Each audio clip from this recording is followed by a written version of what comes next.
Welcome to Smack Talk. As always, I'm going to have two links down below in the description box. Actually, took me a little bit. Don't be pointing your finger at me, boy. I'll straighten out your nose so it goes the other way. Took me a while to find the video highlight recap official from WWE. It's already got 500,000 views. God damn. I don't even get that in a whole month on my main channel. Takes me about 2 months, month and a half to get that many views. My God. I need to find my notes. It helps if I can... There we go. Jump and pineapple. Solo and his bloodline. Is it me or is Solo looking a little thinner? A little bit more fit.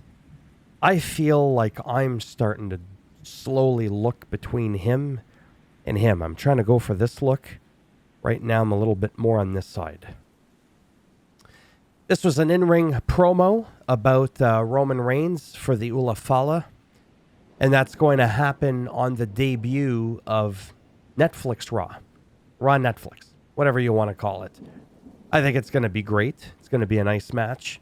Drew McIntyre came out. He was arguing with Solo.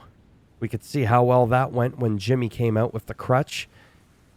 Drew always does the dramatic with the cloth, like when he comes out and he does that little the claw thing. It's kind of funny. I like it.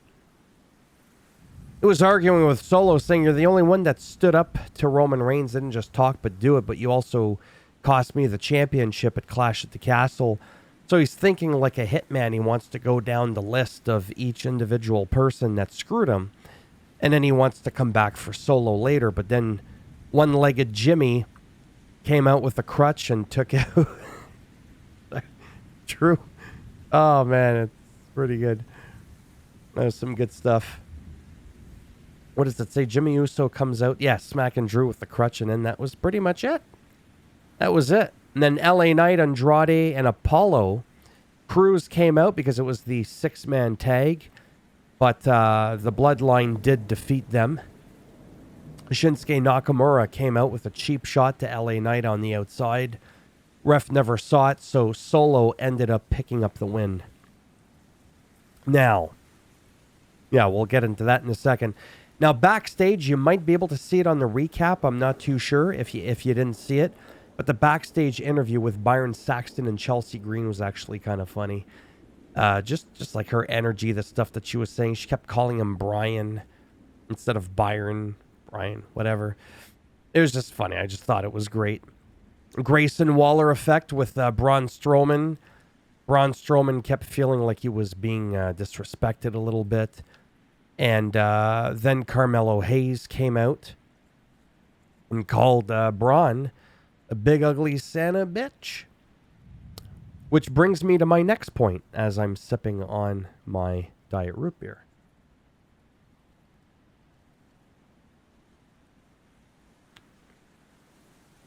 With the odd name calling, just kind of makes it seem a little bit more natural, I suppose. Even though the rating isn't slated to change on Netflix Raw, apparently they're going to have a little bit more leeway with the odd word like that once in a while, which I think is personally great, because then the rare time that they do it, it's a little bit more impactful. It's like, oh my God, he just called him a bitch. You know, if everybody was saying it every 2 seconds, it would just lose its weight, right? So then they had a match, and then Carmelo Hayes won via countout. I thought he did pretty decent. I think he's a great wrestler. The thing I don't like about him, which is kind of funny, because oftentimes, you know, I want to talk about him because he's one of the heels that drives me the most crazy.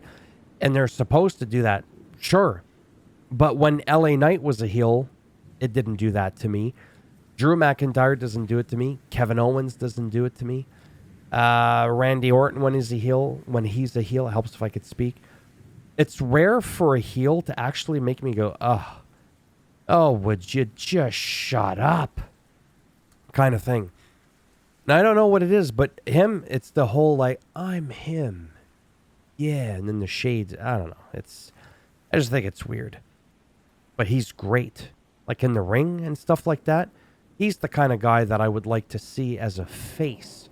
There's some people, for me, they just don't do it for me when they're a heel. Not a big deal what I think, but it's my thoughts. Oh, this I want to talk about because I think it's a big deal. And I've been going on about it for a while, actually. So backstage, Tiffy Stratton keeps getting dunked on by Candice LeRae, who's like really vile, saying like, oh, why don't you go get the champagne ready for when we're the champs and, you know, maybe take some notes and see how it's really done. Like even Nia Jax isn't like that. And yes, I know it's scripted. I'm just saying it's very bizarre because in no world would somebody like Tiffy just stand there and be like, you know what? You guys are always trash talking me. I don't need this bullshit. Screw the two of you and leave. Right? It was the whole thing. It was the same thing with that whole Chad Gable and Otis. Like, how long does it take before you're like, look, you're not being appreciated. People are making fun of you all the time. It's really stupid, in my opinion. It should have lasted for like a couple of weeks, and then that's it. But no. Of course, tomato paste couldn't stay out of the way. For this match, Johnny Gargano one-on-one with Alex Shelley. There's a little bit of goosiness near the end from Tommaso. And that ended up making Johnny Gargano pick up the victory. Now, them going heel again, I do find a little bit weird just because of how abrupt and how quick it happened. I mean, usually how it happens. Like in the case of Kevin Owens, it was a lot more organic. It was a lot more like gradual.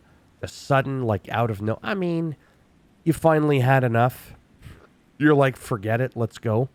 Fine. I think my thing with him is I'm not buying it. Tommaso, I find more believable as a heel, if that makes any sense. Sometimes it's just a vibe that I get. But all in all, it was a nice match. I really like Motor City Machine Guns, even though I knew nothing about them until they came to the WWE. And I tend to sometimes be like, if I've never seen you before, it's hard for me to like warm up to you and like you no matter how good you are. But I really do enjoy them. So that was that. And then, wow, I feel like I'm already at the end. Yeah, Bianca Belair and Naomi defeat Nia Jax and Candice LeRae. This was for the women's tag title. Tiffy came out despite being told to stay out. And she handed over her briefcase to Nia Jax. And then what happened? Exactly. The ref's like, hey, don't do that. Distraction, bada boom, bada bing. And then Naomi and Bianca retained the belts. Now, Naomi's only stepping in, obviously, if you're not aware, temporarily until Jade Cargill is cleared and comes back. Still don't know who attacked her. I don't recall too many times where somebody's like on the receiving end of like a mystery attacker, and then it takes like forever to find out who it is. I don't know if it was Naomi. She was reluctant to take the belt in the beginning. When Bianca was like, hey, come out, she's like, no, I haven't earned it yet. Now she feels more like she's earned it. Because once Jade comes back, the idea is she'll just give her the belt. Could we see Naomi going heel and just being like, yeah, nope. She can't do that. Then again, Kevin Owens took the belt and said, nope, you're not getting it back till I get back what's rightfully mine, because he feels he got screwed, because he did get screwed. So yeah. All in all, I enjoyed it. I'm just really excited for the whole like Netflix thing, but also in closing, and I was going to make a separate video on this, but I'm like, you know what? I don't think it needs its own video. SmackDown in the new year. I think it's on the 3rd of January. Whatever. It's moving to a 3-hour format. I mean, I still might make a separate video on it, but I don't think I'm going to bother right now. And that's it. There's just nothing else to say. Now, I read rumors that it'll only be 3 hours until mid-May. Why just mid-May? But that's not what I've read based on the official article from WWE. I don't know, where sometimes people are like very specific with these dates. Like, yeah, it's just till mid-May, then that's it. It's like, why only till, I don't know. I don't get it. And then the whole thing with Raw, where we still don't know, at least I don't know, if it's going to 3 hours, if it's not going to be quite 3 hours. Is it going to be 2 hours, but with no commercials on Netflix? I remember Triple H saying he doesn't even know. So again, just very bizarre. Some people are like, oh my God, 6 hours of wrestling a week. Yeah, it does sound like a lot. There's a lot of talent. I feel like the roster on Raw, I think, is a little bit more stacked than on SmackDown. Could be wrong. I haven't really looked at the numbers. I hope it'll give a chance to the mid-card to have more story time and just stuff like that. I just hope it's going to be fun. Like me, I'm excited. I personally am excited to have more wrestling, truthfully. And I know some people aren't going to like it, but that's going to be like that for anything. You could put Raw and SmackDown an hour each, or just have no Raw or SmackDown and just have one show, right? How it used to be. And let me tell you, wrestling in the 80s and 90s sucked. Like, it was the golden era. It was amazing if you were at a pay-per-view. If you were just watching the regular shows, they kind of blew. It was always a local talent that was getting his ass kicked in a squash match. It was so predictable. It was ridiculous. You never would have seen Hogan and Ultimate Warrior going at it on a Monday night. Yeah, right. Sorry. Sorry, I'm still sick, recovering from whatever it is that I have. But anyhow, in the end, I enjoyed myself, and I personally am welcoming more hours of wrestling. If both shows go to 3 hours each, and it stays like that for the foreseeable future, awesome. You can let me know down below what you think about it. And obviously, if I do get more information or some confirmation that it's only temporary till May or any of this stuff, then maybe I'll make a video on it. And when it comes to Monday Night Raw, I feel like we're just going to find out when it comes on Raw, like how long is the actual show. Right now, minus commercials, both Raw and SmackDown are about an hour and 20 minutes. Right?